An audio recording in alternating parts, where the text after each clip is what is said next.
The DA's provincial leader, Tertius Simmers, says he has been in contact with the party's chairperson of the Federal Council, Helen Zille.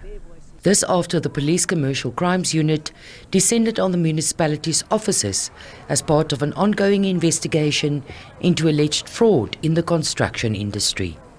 Simmers says he also had a conversation with Smith, who gave his version of what transpired during the raid.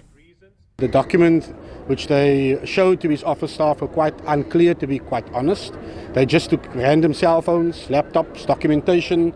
Some of those documentation were not even relevant, apparently, to what the document was there for. And he gave me a bit of background, alleging that, he was informed, I believe, quite a few months ago. They thought it was actually a hoax of what they were being told. And as such, that hoax has now played itself out yesterday. So I think we will monitor this very closely, and I do believe that JP will be obviously engaging his legal team going forward, which I do support him in, because sadly in politics, when politics uses the apparatus of the state, we've seen this playing itself out. It does not go well down in such an instance where the credibility of the state institutions is actually questioned afterwards. Simmers says there is a distinct difference between the raid at Smith and Limberg's offices and that of former Mayco member for Human Settlements, Malusi Boy. Boy currently faces fraud charges relating to tenders worth over R1 billion linked to alleged underworld gang boss Ralph Stanfield. When the matter of Malusi Boy came up, when the offices were raided, there was a clear intent. The warrant that they had to actually do the seizure was very clear why they were doing it. Having spoken to JP Smith, having had a quick few words with the mayor, it's totally different. That's the first thing.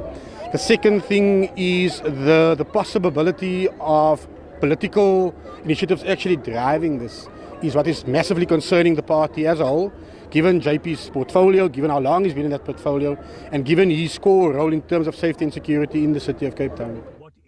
Simmers says the party has internal processes which will be followed in full when more information comes to light.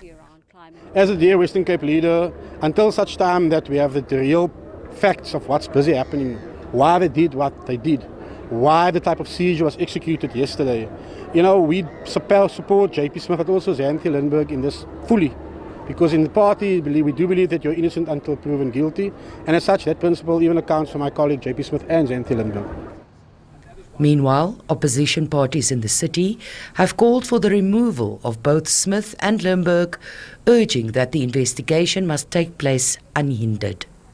Mariska Botha, SABC News, Cape Town.